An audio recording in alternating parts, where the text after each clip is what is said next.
Hello and welcome to episode 1 of the Gamer 101 podcast. I'm your host Lukáš, and today I'm joined by, and forever will be joined by, my good friend Pete. It's my pleasure being here, and you know how we ended last time, talking about Sam Fisher, so let's see what comes out next, shall we? Yes, let's see how many other video game characters can we have sex with. Starting on this, we have I think a good solid show prepared today. We're gonna talk about me finally finishing Fallout Shelter Platinum Trophy, so I don't have to play that anymore. And you finished AC Odyssey. Yes, I did quite some time ago. Well, quite some time, like it wasn't a new game. I really didn't grind it for during the weekend. But yes, I did. Only one main story out of 3, but that was the most predominant one. So yeah. You mentioned on the episode 0 that you're thinking of selling the game. Will you sell it or will you try and finish the other storylines? That's an intriguing question, actually. I might stick to the game for a while just for the one fact. Ubisoft stated that they might not optimize, or they might not figured out exactly good amount of grind between the level 40 to 50. So really, from what I've seen, to get one level within these levels from 40 to 50, you have to earn at least more than 150,000 experience. So from 40 to 50, it's almost a million XP that you have to earn throughout the completing side quests, which is really a lot.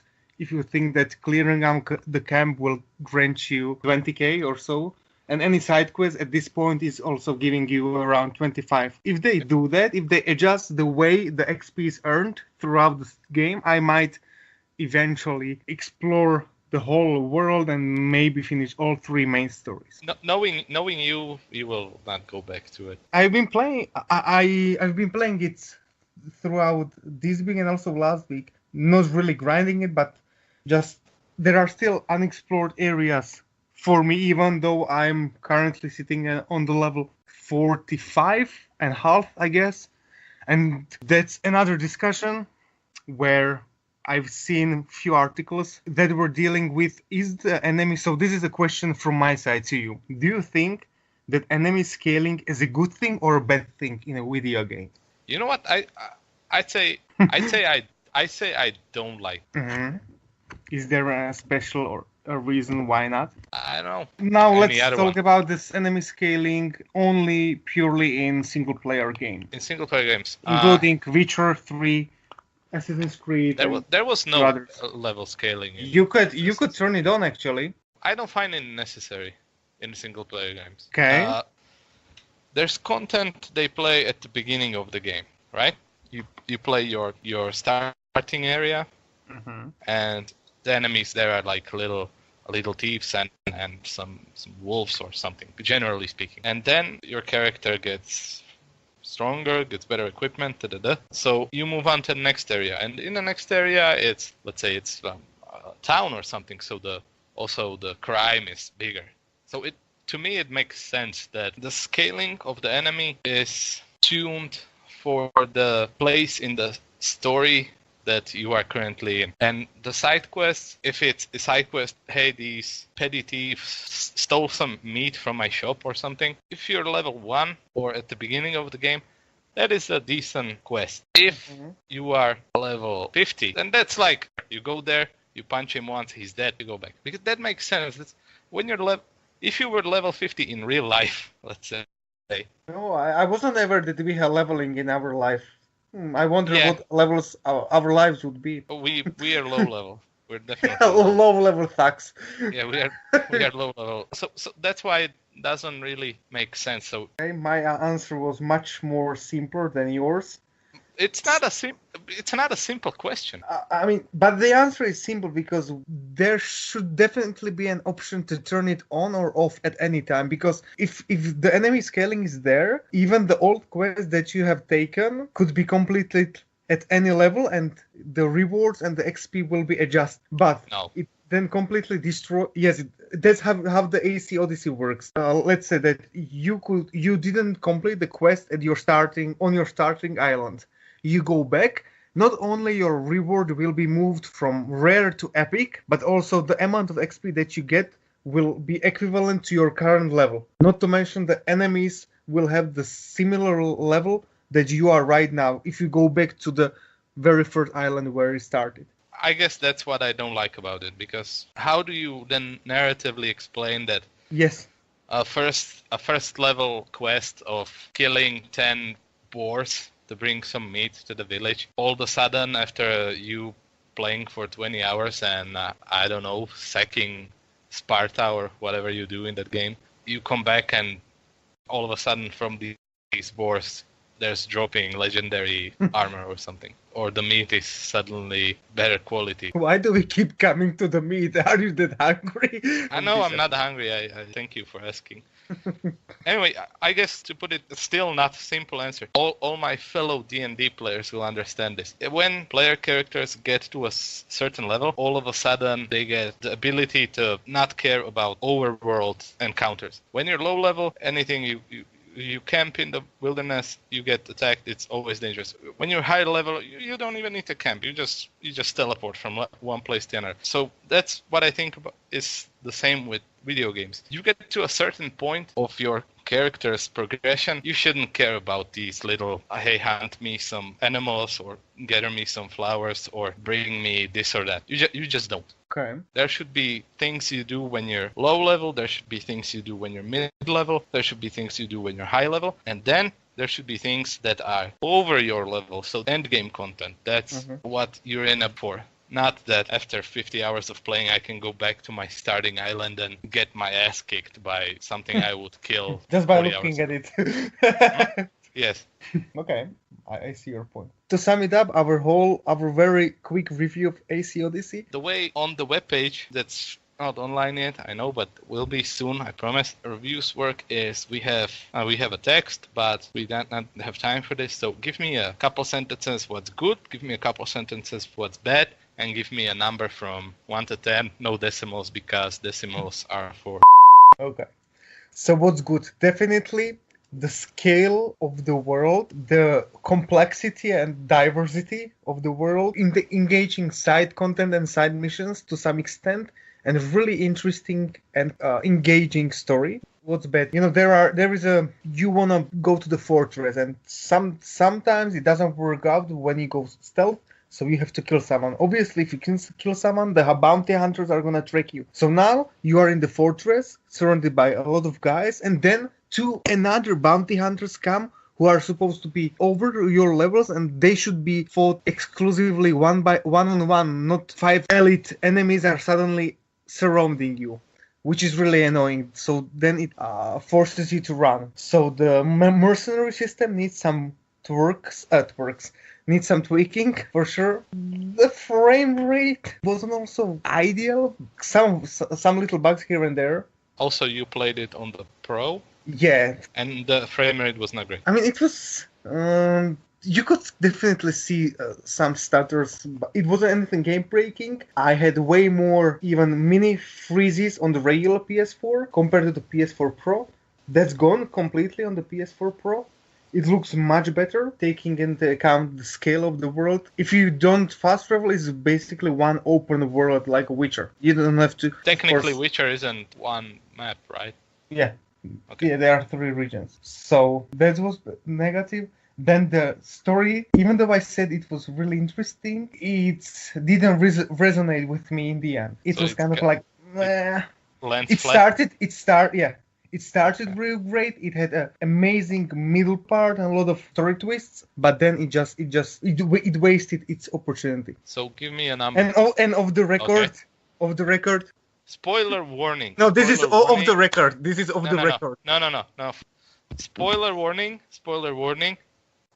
How the hell is in this game Pythagoras your father? You know, they said that Pythagoras has something to do with the pieces of Eden. So you meet him eventually in the main storyline when you are searching for your true father, because your mother didn't want to reveal who it was. So you meet him. It appears that he's somehow connected to the first civilization, and that normally he should have been dead for a long time, but he still lives because you know what? They explained it that he's got some kind of magical weapon or magical something, and it's giving him powers and keeping him alive. And you are not a direct child of his. You just were brought to this world by don't know what. we could link the article explaining how Pythagoras became your father. How? I mean, he put his in your mother's, and that's how kids. That's how bees do it. Okay, let me Google. Please don't.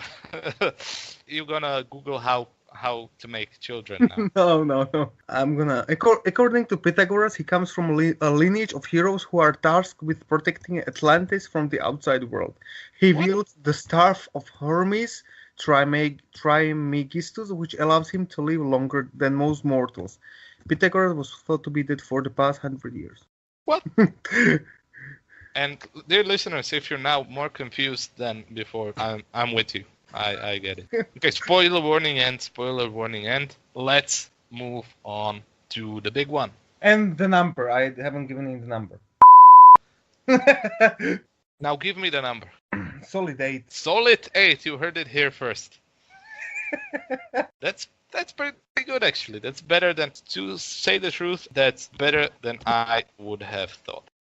Okay, let's move on. Yeah, what's next here for us in store? You know what is coming out tomorrow? Oh boy, not only do I know and... Okay, so for those who don't know, it's Red Dead Redemption 2. The embargo lifted today, and it's getting 10s and 9s, as I saw. Precisely. Yes, so we didn't play it yet because we're not industry insiders and, stuff like this. So solely based on what you read and what you saw today before playing it tomorrow, are you now more or less excited? I just can't wait for the disc to be spinning in my PS4. Which one? Good one. The disc that is marked with play disc. Okay. No, I don't know if you... Well, because we've been discussing it throughout the day, but 3 or 2 hours ago, it's been official. Red Dead Redemption 2 has been ranked the best game or the game with the highest score of 97 for this generation. So right now, if you go to metacritics.com, it's sitting on 97 out of 100. Okay, that's pretty decent. I'm sorry if 97 is decent only. Yeah, that's pretty good. I'm not surprised, actually. I was expecting this to be good, and apparently it's excellent. It's got Metacritic's recommendation there, and I guess it would have probably 98, but there is only one mixed review that is 7 out of 10. And I guess by what I saw, I can imagine, I can sympathize with the people that don't like it, because if everything I saw in these reviews, and probably will play over the weekend, it seems a little overstuffed, the things that you do between actually playing the game. Yeah, what do you mean? Do you mean the part when you are just free roaming and not following the main? No. Or... Yeah, that's fine. You can. I saw some gameplays on the reviews, and there's like 6 or how many little icons around the map. Yeah. Like energy. There's like food. There's like all of these stuff. So, probably, yeah. Yeah. So it seems like it could be quite a hassle. All these micromanagement. It also could turn out that I start it up tomorrow afternoon and I just lose all my sleep, because maybe it's great, and probably it's great. It just, the first impression is, oh boy, that seems like a lot of things. Yeah. But still, there was 10s, there was 9s. But you know what? Have you heard about the companion app that launches tomorrow? So what you can do is you could actually it will connect directly to your PS4. You will be able to view the map there and also move the complete HUD there. So it will be just the plain game, no HUD, nothing on the screen. When you are playing, everything will be on that app for you. Which is pretty cool. I don't know if I like that. I like a little bit of HUD. I mean, maybe you will be able to select which elements copy or display on the app. Do you remember Dead Space? Yes, I do. That game didn't have the HUD. There was no HUD. Everything was your life bar was on his back and these things. So my point is, okay, hide the HUD, but make it so that I can still see some information on the screen. I don't want to be looking at my phone while I'm playing a game or a tablet or whatever. Anyway, I just don't buy this companion app business. So again, I've got a question for you. Do you think that the first week or the first week is the strongest one, that it will break the records of GTA 5 in terms of sales? Yes. By a large margin or just so? I don't know. I wouldn't say by a large margin because GTA is GTA, but I do believe it will in the first couple. In the first week. In the first week, it will sell better than GTA did, even though GTA made $1 billion on pre-orders. Let's not forget that. It wasn't pre-orders only, was it? I think it was pre-orders only. Oh. So maybe actually, no. So just should you give your rough estimation, the number? Just to put it into perspective, Spider-Man PS4 exclusive sold 3 million copies in terms of 3 days. How many copies do you think will Red Dead Redemption 2 sell? In the first week, it will sell 7 million copies. Okay. You heard it here. You heard it here first. I don't know if that's better or worse than GTA 5. I'm never prepared for his questions because he never tells me anything before we start recording. That's the beauty of it, isn't it? Yes, I tell him, we're going to talk this. And he's like, okay, I'm going to ask you some question now. It comes out of the thin air. Yeah. In total, it will not sell better than GTA 5. Nothing ever will sell better than GTA 5 until GTA 6 comes out. This will still sell exceptionally well, make a lot of money, and it's not even Red Dead Online yet. Yeah, and I know. That will be a beast on its own. Let's talk about Red Dead. In here, when you buy it, I think Red Dead and, if I'm not mistaken, also Battlefield are priced €5 more than what you get your games for. So let's say in US dollars, you buy games for $60. Now these are 65. So seemingly video games are getting more expensive. But are video games getting more expensive? That's the legit question for me. Yes, that's the question. So I've actually seen quite a few studies that were dealing with, okay, is it really that the cost of video games are increasing? And you would be surprised, and I'm surprised as well, that if they follow the trend, okay, so like, did the development cost increase, and if so, by how much? If they reflected that on the unit price or on the price of the games, we would be having $100+ games.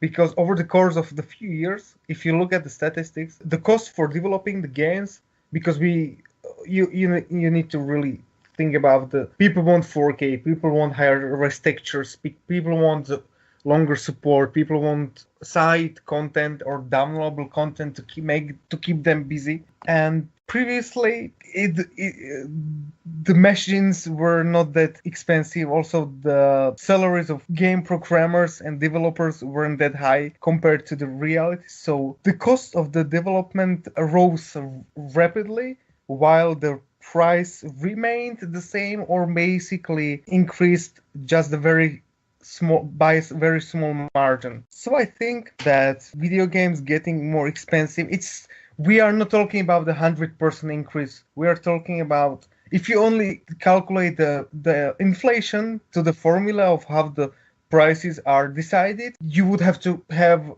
increase every single year just due to the inflation and the devaluation of the currency. Yes. So I also did a little bit research on this, and I guess I made it from the consumer side. So while, yes, video games used to be €50 10 years ago, yes, or 15 years ago. 10 years ago or 15 years ago, the standard of living and the average wages and everything was multiple times, or the difference between 15 years ago standard of living and now standard of living is percentually bigger than the difference between cost of games 15 years ago and today. So technically speaking, based on what we earn, video games got less expensive actually.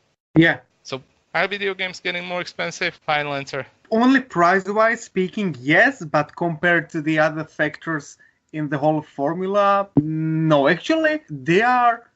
I wouldn't go as far as saying getting cheaper, but they are getting more affordable. That's what I wanted to say. Yeah. Based And on also, your salary. Yeah. Well, I mean, people make more than I do. Let's put in a perspective. Video games as a medium. When you buy, let's say, Red Dead Redemption, which is apparently the story itself is apparently 60 hours, and let's say it costs 60 euros, which it doesn't. Okay, let's say it takes 65 hours to beat it, and it costs 65 So the euros. return on investment is €1 euro per hour. Yeah. So if you go watch a movie and you don't buy popcorn and you don't buy nachos and you don't buy soda, you pay 7 euros for a ticket now. Yeah, more or less. And the movie is 2 hours long. So, yeah, so that's what does 350. Yeah, that's 350. And that's basically a passive kind of entertainment because you just sit and watch. Yes. While the video game is interactive. If you buy a book that's 300 pages and you read a page a minute, which is reasonable, you finish it in 300 minutes. Books cost, I don't know, 15 euros or so. Yeah, from 10 to 1. Yeah, or more. But you can't really compare a video game to a book. Yeah, but it's still entertainment, right? Even the entertainment. Okay, but that's okay. You go rent a movie for I don't know how much that goes because for free. You watch it online. But then the question is, why don't just move video games to streaming? Then buying a movie ticket is this amount of money for this amount of fun. Subscribing to Netflix is this amount of money, but you can have fun 24/7, 365. Yeah. So why not make all video games just a streaming service? There are already services in place, both at Microsoft and Sony, that offer it, PS Now and Xbox Game Pass, which is the same concept of subscription-based services. It's just a matter of I think being online and always connected is obviously a must when you want to stream the games, and people are still, it's not like someone comes or you invite your friends over and they won't see, oh, I've got a lot of games, where are they? Oh, they are online. Okay, so where are the cities? No, they are online. I got none. I got only console and Ethernet cable or Wi-Fi, and that's it. And your whole collection, you don't get the pleasure or there is no satisfaction of having the game online, you know. Yeah, but you used to have VHS tapes at home, and now you don't. Right? Okay. That's the same thing. We just have to move on from this. Yeah. You know, they already started selling collector's editions without the actual game. But there is there isn't even a go there.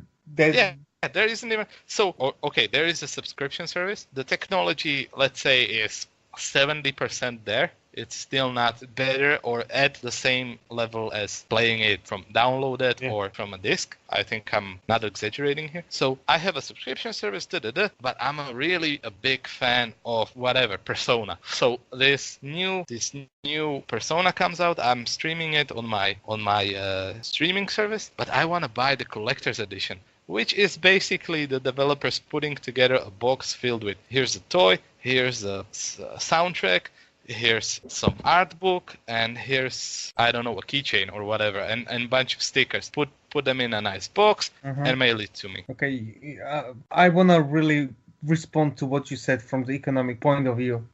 Because here is the question. You've heard, probably we might hear in the near future the figures about how much money was put into the Red Dead Redemption since they were doing the motion capture for 8 years, which is insane. So let's suppose that it would be only streaming based every single game. The question is, you can't really go high with the price, so you have to make the price reasonable so it's still attractive for the people. And if you do a simple math, it's never going to cover your cost because people might pay only for 1 month when they want to play your new game, and then they will cancel. So the developers are now complaining that they have to sell a lot of copies physically. So let's say all of these will be moved to the subscription model only. They are going to lose a lot of money, I'm telling you. I mean, That's possible, but that's why you will sell your collector's items. But they won't catch up with the difference of what they lost in the collectors. Yeah, but then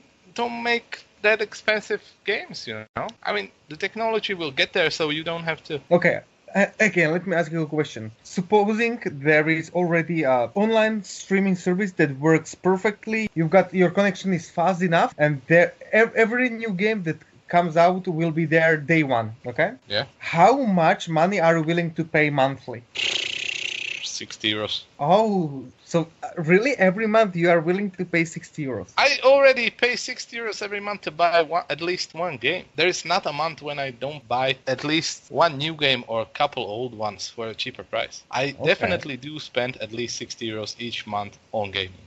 Okay. If I don't, then I go to stupid Smite or whatever and buy some skins for my characters. Right? Okay, you've just compromised yourself.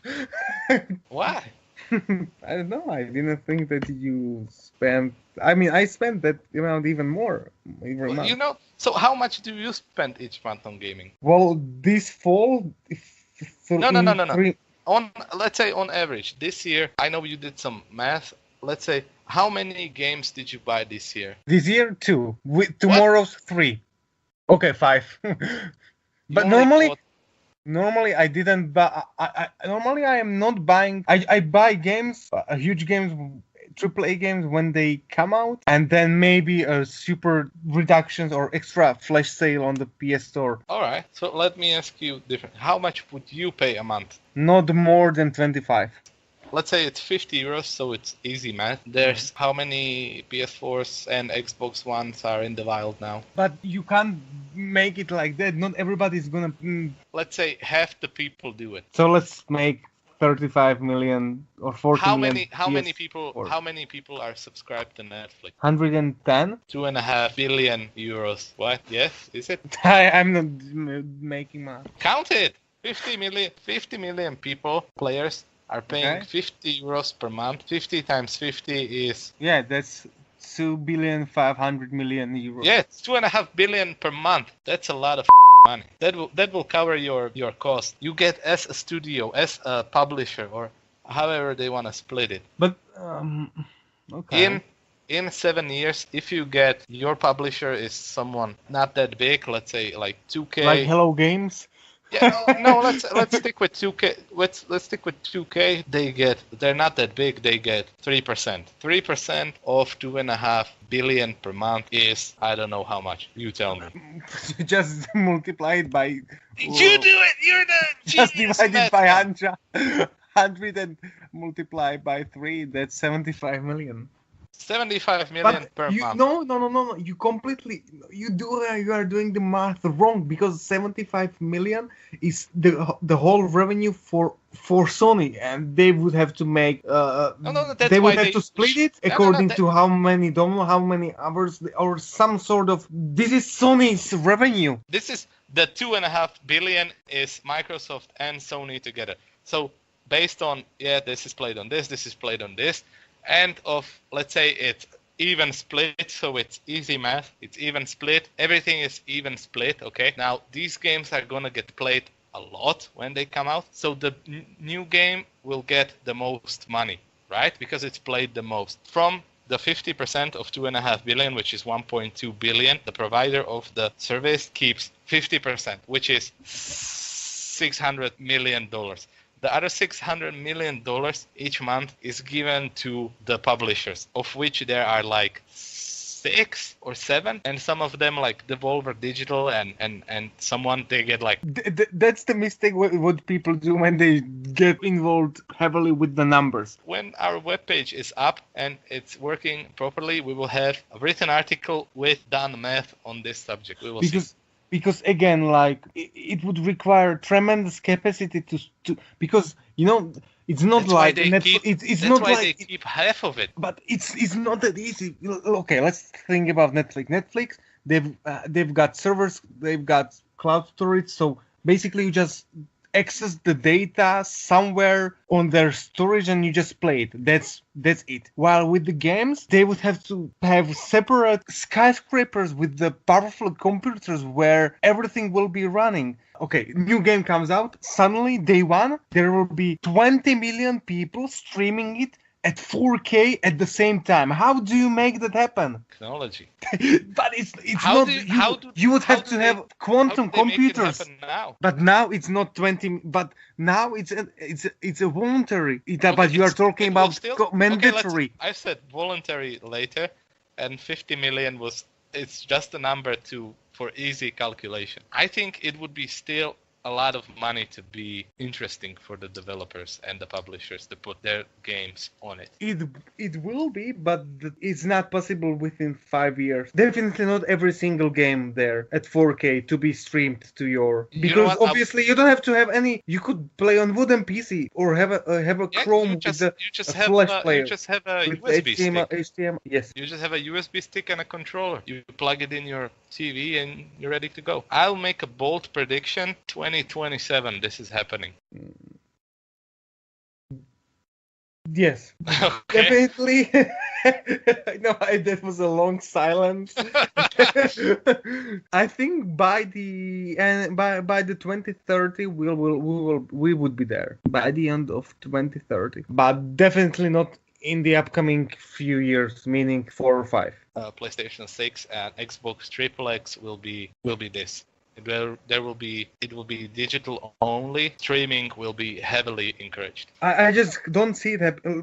Let's just take a situation with one game, okay? With one game only, which is you still have the physical copy, but it's an online game. GTA, basically, for the first month, you got it. All the assets were there. You just accessed the online part of it, and it was absolute mess for the first month. Yeah. Now imagine having 0 assets on your console, streaming it all from the one place. Yeah, but in 10 years the technology is gonna be who knows where. 10 years ago you didn't have internet on your telephone. No, I didn't. Yeah, in 10 years you will be in your game opening his telephone to watch a YouTube video. You heard it here first. In 10 years you will be opening. Okay. Okay, that's the future. I think Mark Cerny needs to hear this. Yeah, everyone needs to hear it. Hey, dear listeners. And we are going to take 1% cut from your 2.5 billion euros. Okay. I may have gone a little bit overboard with the calculation, but I told you played with the wrong fire. You will do this, Matt. This guy, he's gonna get a master's degree in economics or some bullshit, and he can't even count this. What do you think was I doing? Okay, so did you count it? Well, not really, but. Okay, but hey, I was there with you. Dear listener, dear Mark Cerny. Yeah, dear Mark Cerny, when this video comes out, or audio, or however you decide to look at it or listen to it, the webpage is not live. It looks good, it looks fine, it's just not live yet. But at some point, it will be live. And on the homepage of that website, there will be an article written by my friend here, Pete, and it will say that what we just talked about. Yeah, I'm gonna run the whole simulation and calculation Excel to let you know how much money you are guys missing. Yes. And as a reward, yeah, we want to have 1% cut both. I think he could count it. Like a really rough calculation, we could have that. And we will have that. Also, hey, listeners, so these were some good questions I had and Pete had. But, we want to hear your questions. So if you want to question for you, dear listeners.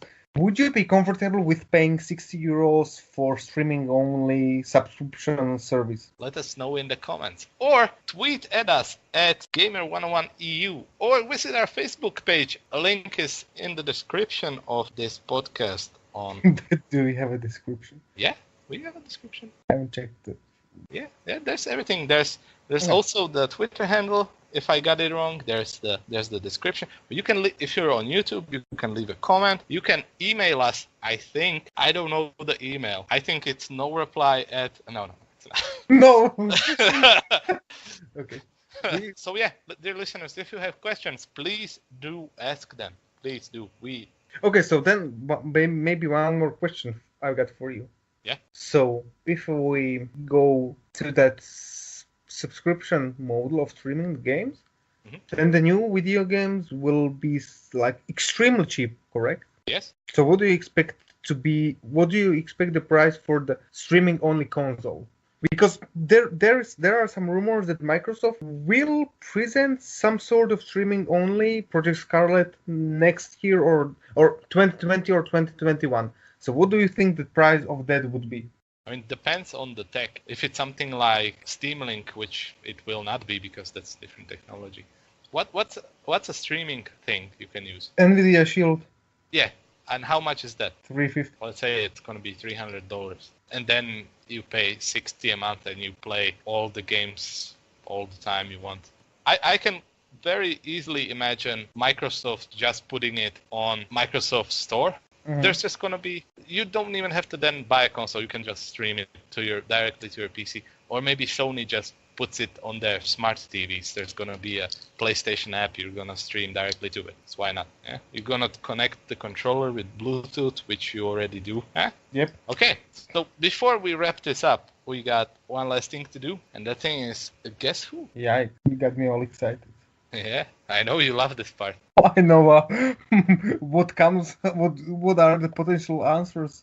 You don't know the potential. I know the answer. And to let the people know that you're motivated to win and to guess. If you win, then you get to ask me who. Okay. Okay. Let's go. So the rules are unchanged, correct? Yeah, the rules. If I go for the name and I don't get it, I lose. Okay. So may I get a first hint to make my life easier? I never gave you hints. But now I want you to give me a hint. I'm not giving you a hint. Jesus. Okay, is it an animal? No. Is it a person? Yes. Is it a female? No. Is it a male? Yes. Is it a male from the game that you have a platinum trophy from? No. Is it a male character from the game that you played? Yes. Is it a white person? No discrimination, dear listeners. Is it a white person? Okay. Does he have a soft skin? No, I'm joking. Is the game single only?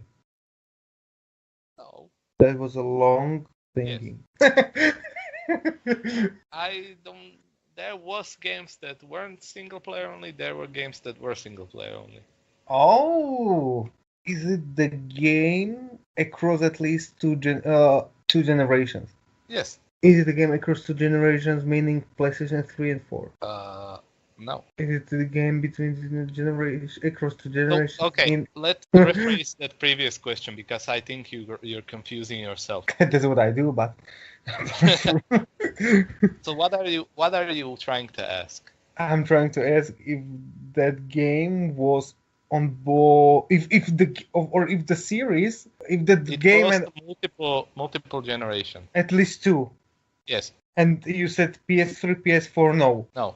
And that's pretty good hint. So the last game came out on the PS3. No. What?